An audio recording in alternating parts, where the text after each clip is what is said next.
All right, let me come to you now, Sayome. We've talked a lot about infrastructure and security. I know the governor does get some accolades here and there about what he's done infrastructure-wise, but I've not heard anybody here say anything about education, about healthcare.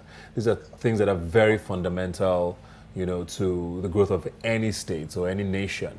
And what has been done with regards to these? I mean, we're right in the middle of a pandemic. Labs were lost.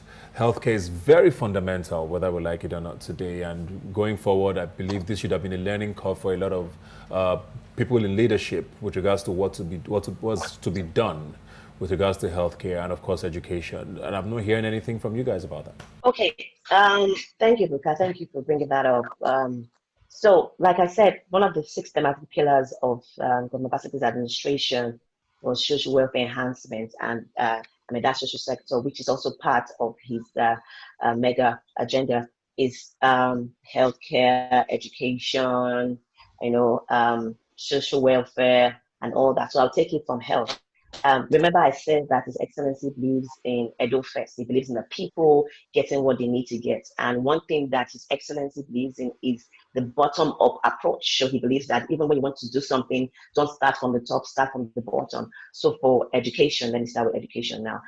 He looks at the fact that for basic education, and His Excellency keeps saying that, he says, if I have 4 naira to put in education, I'll put 2 naira in basic education, because he believes that that is the root, that's the background, that's the foundation, and he believes that that is where you should focus. And that gave birth to the Edo basic sector transformation, Edo basic education sector transformation, popularly known as Edo Best.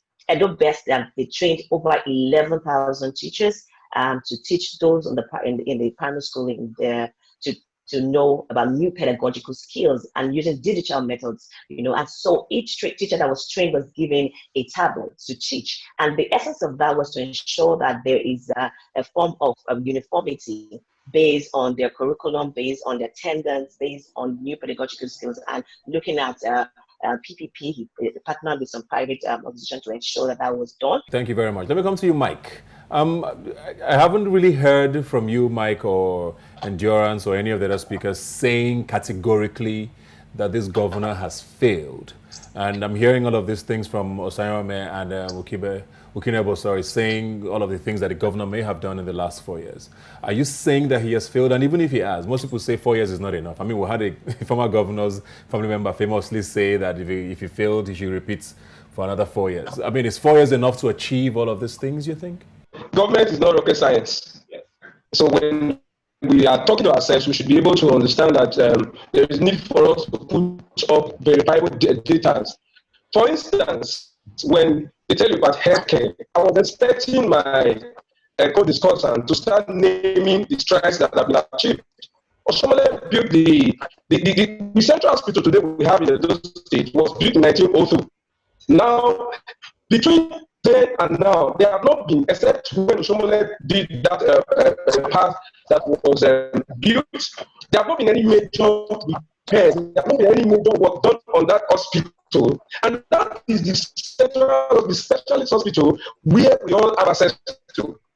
Now, I was expecting that for a governor that promised to replicate specialist hospital in all the 18 local governments, I was expecting to hear the one that has been constructed in my local government in Northern Northeast.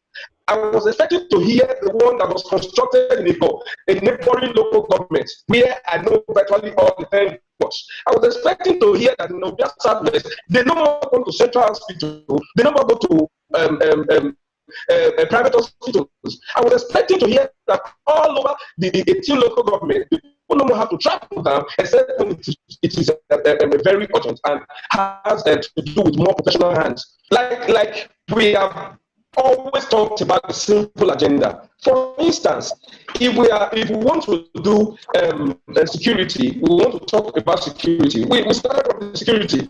Our governorship candidate, by the grace of God, the next governor of the state, he has reiterated always that if we partner with neighborhoods, people in neighborhoods, to make sure we get on-point assessment, number one, to know what is happening there, so that if we have to react, we know where and how.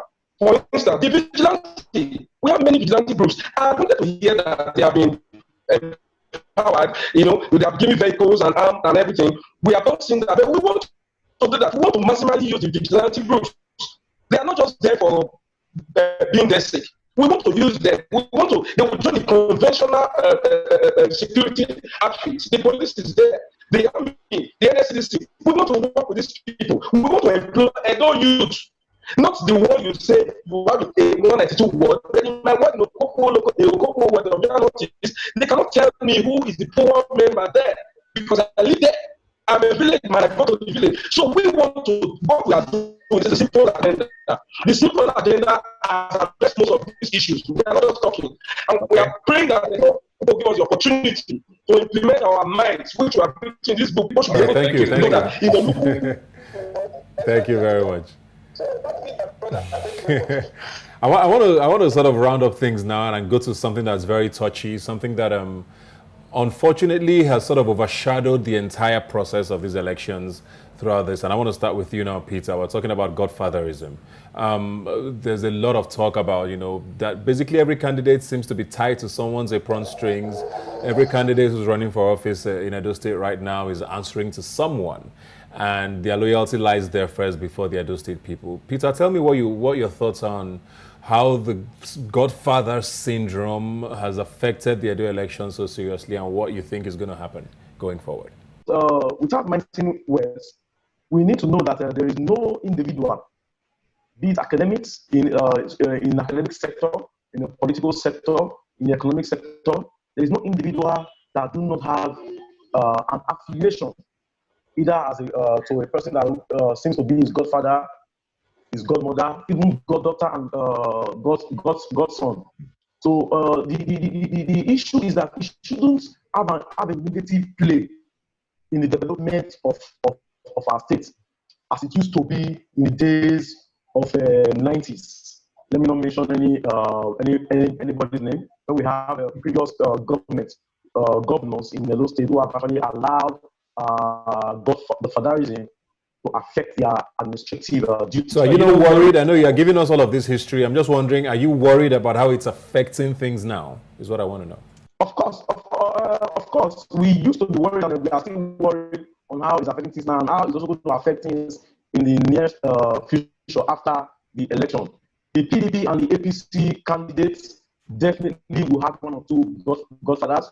However, none we can say is a godfather of Mr. Godwin Obaseki, and none we can also say is a godfather of Pastor Sage Iseamu. However, we know they have political colleagues who, like Oshomole is a political colleague to Iseamu. He has also been a political colleague to other persons. And we also know that Obaseki has a political colleague. So they are in best position to now tell those people that these persons are their godfather or this person is their godfather.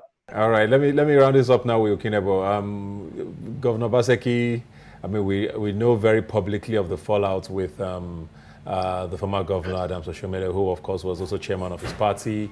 There's a lot of talk about how there was the alliance, or he was the godfather and installed the governor, which has now ended badly. And he's sort of moved again now to a different party with new alliances or colleagues, like we're calling it here today. Why should people have faith in him now? I think Godwin Obaseki has proven beyond all reasonable doubt that for him, he is loyal to the vision, to the goal.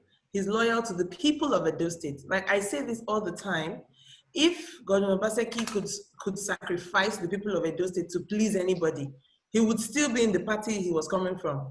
Because he could have easily just said, okay, you know what, I give in to your demands. I'm just trying to work for people. You guys are disturbing me. You know what, just take whatever you want. But he was able to stand the ground at the risk of everything he's been through so far, when he could have just gotten a ticket to run for second time on a platter of gold. So he has proven beyond all reasonable doubt that he will stand for the people of Edo State and stand against godfatherism. But more than that, a lot of people only know that he's standing against godfatherism in politics. But he's standing against godfatherism in all its forms. For example, just wait 1 second, before you could become a permanent secretary in government, which is still the case in so many states, you have to know somebody, you have to be connected somehow. But he came in and was the first person to say that to become a permanent secretary must be done on merit, which means the permanent secretaries wrote exams and those who deserved it got the positions. The same thing in education. The reason why we have the education sector was facing so many problems. People were being posted to schools based on, oh, help me, post me here, this is where I want to be. So you have schools with too many teachers, you have some schools with no teachers. And that's all based on, oh, I know who and I'm connected. The same thing when it came to job creation. And Governor Obaseki is pulling down all those structures and saying, let the will of the people stand, let's do what is right for the people, and let's spend the people's money, the state's funds, on the people of the state. So as far as I'm concerned, it is very clear on which side of the divide we're going to have a godfatherism problem, and on which side of the divide, which is Mr. Gordon Obaseki, the man who will stand and make whatever sacrifice he has to make sure that benefits go to the people free and fair. Thank you very much, Okinebo. Thank you very much, Osayo Ahmed. Thank you very much, Mike, Peter, and Endurance. And unfortunately, Bryce, we couldn't hear a lot from you, but it's been a very good conversation. Thanks for keeping it civil. I hope this sort of civil conversations translate to election day. We're trying to have a free and fair election, most importantly, violent free. I don't think any elections are worth dying for. I don't think any candidate is worth dying for. So as much as you guys have expressed this sort of civil behavior here, I hope you also translate it to your colleagues and to all your party members in Edo State, and the whole of the country is watching and hoping for the best. Thanks for joining us today, all right? Thank you very much. All right. That's our conversation for today. Thanks a lot to all our guests and, of course, to our partners, Enough is Enough Nigeria and the Future Project. Thanks for joining us, and I'll see you next Sunday.